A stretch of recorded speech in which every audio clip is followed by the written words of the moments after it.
Unfortunately, skiing is that fickle mistress that leaves us during the warmer months, and we dread her departure. By September, we eagerly await her return, only to have our hopes dashed by snows in the high elevations that quickly melt and have us questioning when the snow will come to stay. So how does a ski bum pass the summer months? That is the purpose of this video, and I hope to give you some ideas. As a teenager, I remember riding the Siberia Express chair at Squaw Valley and talking with another skier that didn't mind the end of winter. I asked how that was possible, and he told me he had another sport that gave him as much pleasure in the summer as skiing did in winter. I didn't think that was possible, and so I never probed to get his answer. Ultimately, I think we all need to find our own answer for what to do in summer.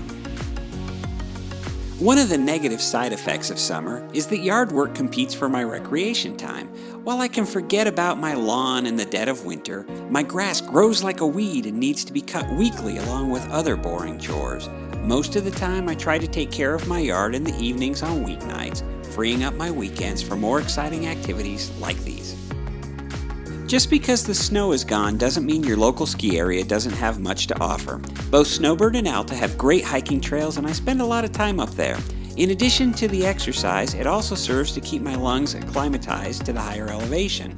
I can tell when I have been down in the valley too long, as even a short walk will leave me winded.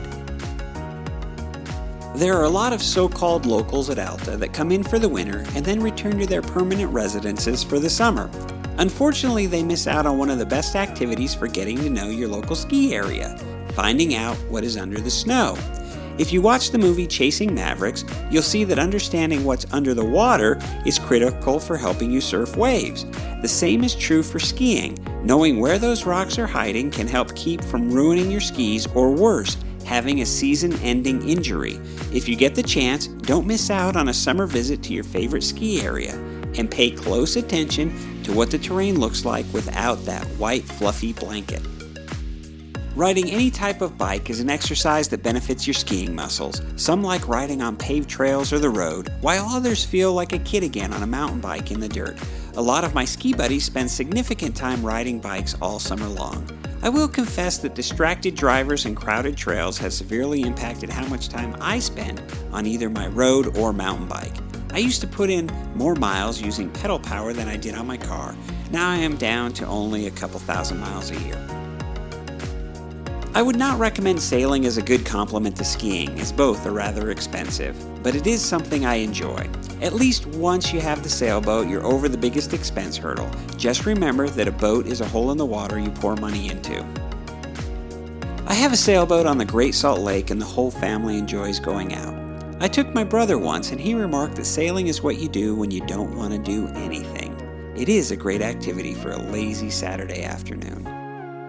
Surfing in Utah is a lot like trying to ski in Florida. I did do a lot of surfing in California as a teenager when I lived there, and I have to admit, it is a great substitute for skiing. It also kept me in amazing shape.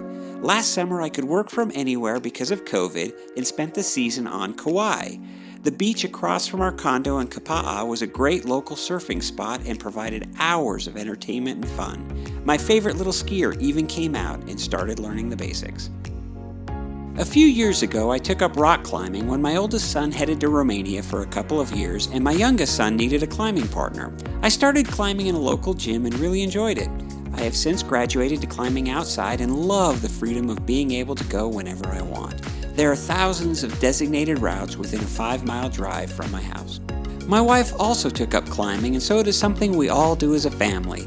We plan several trips in the summer and hit famous climbing places like Wall Street near Moab, Utah, City of Rocks in Idaho, or Maple Canyon here in Utah. This past fall, we even spent some time on El Cap in Yosemite. Skiing is a tough sport to replace, even for a season. You may have tried to substitute another activity without finding the same thrill you get from sliding down an ice-covered mountain. All I can tell you is to keep trying new things. I would have to say that rock climbing is my sport of choice during the summer, and it has even kept me sane waiting for those late fall storms to drop appreciable snow. Eventually, you should be able to find something to do in warmer months that fills the void left by skiing until the next season comes around again. Be sure to like the video and don't forget to click the subscribe button as there are more videos on the way.